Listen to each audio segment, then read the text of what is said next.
Sybil Wilkes with what you need to know. Today is Friday, November 11th, 2022. It's Veterans Day. And thanks to all the veterans out there for your service and for defending our country.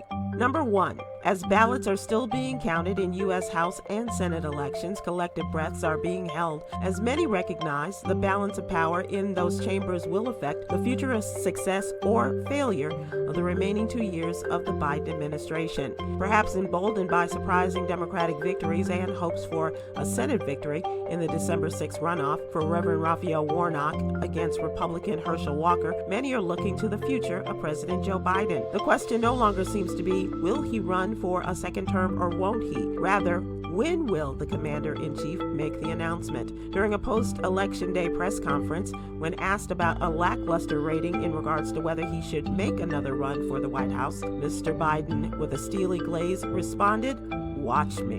Number 2, President Biden left Thursday for a week-long trip that will include visits with allies and competitors during a series of major summits, including a face-to-face with Chinese President Xi Jinping.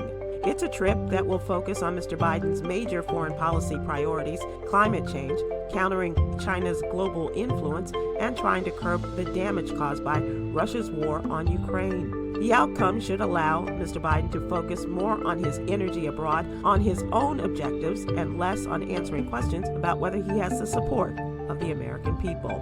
Number 3, colds and influenza are back with a vengeance.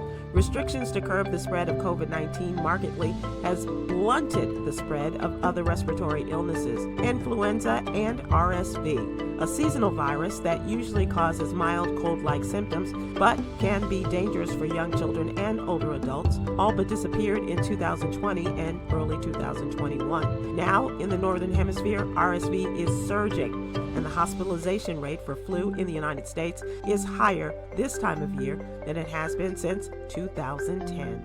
Number 4, midterm elections were full of firsts for a number of communities, including LGBTQ candidates. One of the winners, Maura Healey, is the first woman to be elected to Massachusetts' top post as governor, and also makes history by becoming the country's first openly lesbian candidate to be elected governor.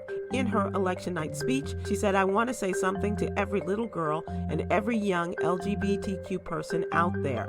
To her supporters at the downtown Boston hotel, she said, "I hope tonight shows you that you can be whatever, whoever you want to be, and nothing and no one can ever get in your way except your own imagination. And that's not going to happen."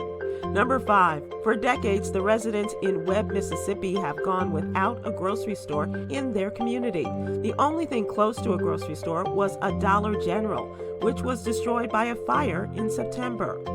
Marktrice Mangham, an entrepreneur and native of Webb, didn't just want to create the grocery store her hometown desperately needed. She wanted to help the Delta's long-struggling food system. That's when Pharmacy Marketplace was conceived. Its neighborhood grocer that isn't just the first store to offer Webb shoppers fresh meat and produce, but also a reliable business for small-scale farmers to sell their crops.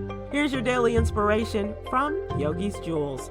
Life reminder, life is a series of choices. Choose to be happy despite negative situations. To subscribe to our free daily newsletter, What You Need to Know, please visit SybilWilkes.com. Be informed, be empowered.